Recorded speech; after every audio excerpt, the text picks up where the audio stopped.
Chapter 3. Mental Transmutation. Mind, as well as metals and elements, may be transmuted, from state to state, degree to degree, condition to condition, pole to pole, vibration to vibration. True Hermetic transmutation is a mental art. The Kybalion. As we have stated, the Hermetists were the original alchemists, astrologers, and psychologists, Hermes having been the founder of these schools of thought. From astrology has grown modern astronomy, from alchemy has grown modern chemistry, from the mystic psychology has grown the modern psychology of the schools. But it must not be supposed that the ancients were ignorant of that which the modern schools suppose to be their exclusive and special property. The records engraved on the stones of ancient Egypt show conclusively that the ancients had a full comprehensive knowledge of astronomy, the very building of the pyramids showing the connection between their design and the study of astronomical science. Nor were they ignorant of chemistry, for the fragments of the ancient writings show that they were acquainted with the chemical properties of things. In fact, the ancient theories regarding physics are being slowly verified by the latest discoveries of modern science, notably those relating to the constitution of matter. Nor must it be supposed that they were ignorant of the so-called modern discoveries in psychology. On the contrary, the Egyptians were especially skilled in the science of psychology, particularly in the branches that the modern schools ignore, but which, nevertheless, are being uncovered under the name of psychic science, which is perplexing the psychologists of today, and making them reluctantly admit that there may be something in it after all. The truth is, that beneath the material chemistry, astronomy, and psychology, that is, the psychology in its phase of brain action, the ancients possessed a knowledge of transcendental astronomy, called astrology, of transcendental chemistry, called alchemy, of transcendental psychology, called mystic psychology. They possessed the inner knowledge as well as the outer knowledge, the latter alone being possessed by modern scientists. Among the many secret branches of knowledge possessed by the Hermetists, was that known as mental transmutation, which forms the subject matter of this lesson. Transmutation is a term usually employed to designate the ancient art of the transmutation of metals, particularly of the base metals, into gold. The word transmute means to change from one nature, form, or substance, into another, to transform, Webster. And accordingly, mental transmutation means the art of changing and transforming mental states, forms, and conditions, into others. So you may see that mental transmutation is the art of mental chemistry, if you like the term, a form of practical mystic psychology. But this means far more than appears on the surface. Transmutation, alchemy, or chemistry, on the mental plane is important enough in its effects, to be sure, and if the art stopped there it would still be one of the most important branches of study known to man. But this is only the beginning. Let us see why.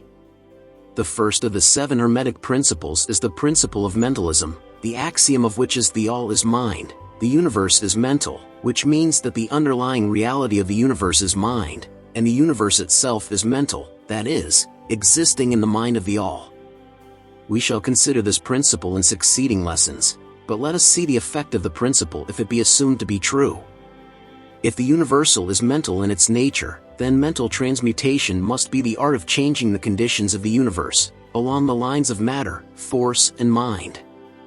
So you see, therefore, that mental transmutation is really the magic of which the ancient writers had so much to say in their mystical works, and about which they gave so few practical instructions.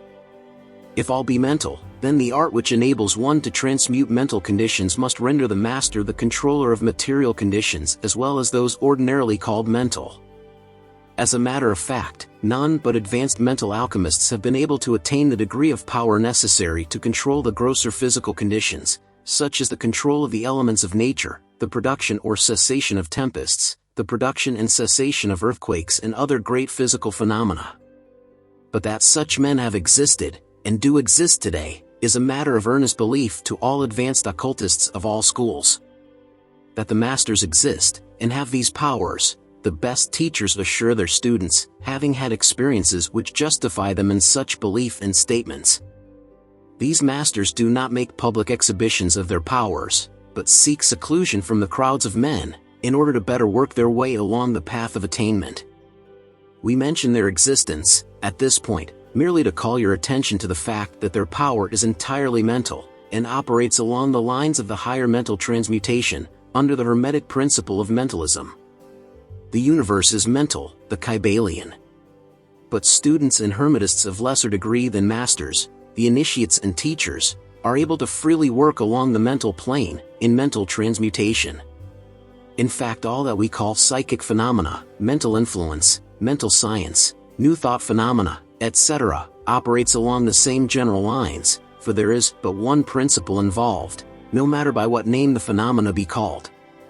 The student and practitioner of mental transmutation works among the mental plane, transmuting mental conditions, states, etc., into others, according to various formulas, more or less efficacious. The various treatments, affirmations, denials, etc., of the schools of mental science are but formulas, often quite imperfect and unscientific, of the Hermetic art. The majority of modern practitioners are quite ignorant compared to the ancient masters, for they lack the fundamental knowledge upon which the work is based. Not only may the mental states, etc., of oneself be changed or transmuted by Hermetic methods, but also the states of others may be, and are, constantly transmuted in the same way, usually unconsciously, but often consciously by some understanding the laws and principles, in cases where the people affected are not informed of the principles of self-protection. And more than this, as many students and practitioners of modern mental science know, every material condition depending upon the minds of other people may be changed or transmuted in accordance with the earnest desire, will, and treatments of person desiring changed conditions of life.